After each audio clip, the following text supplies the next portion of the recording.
Hello everyone and welcome to the Whimsy Stamps YouTube channel. This is Dawn. I'm here to share a quick product reveal video for the new Whimsy Stamps cube set. This cube set has one long cube and then 4 separate cubes. The long cube itself measures approximately 8 1/8 inches long by 1 5/8 inches wide, and the single cubes measure anywhere from 1.5 to 2.5 inches. I'm going to die cut them out for you so you can see what they look like. You can use them as an open block like this where it's just the outline, or you can put the cutout pieces back in them to make them a solid block.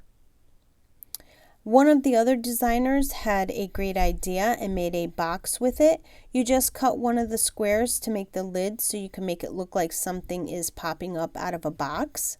You can use them in a single layer, or you can stack them on top of each other to make block towers.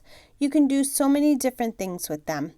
I did make 2 cards for you. With this card, I used them as solid blocks that I ink blended. The next card, I made a shaker card using the cube die along with the new Simply Sensational stamp set. I hope you enjoyed this release and head on over to the Whimsy website and check out the entire new release that is available today. Also, be sure to subscribe to all the Whimsy Stamps social media platforms so you don't miss out on any of the new releases and videos. As always, thanks for stopping by and have yourself a wonderful day.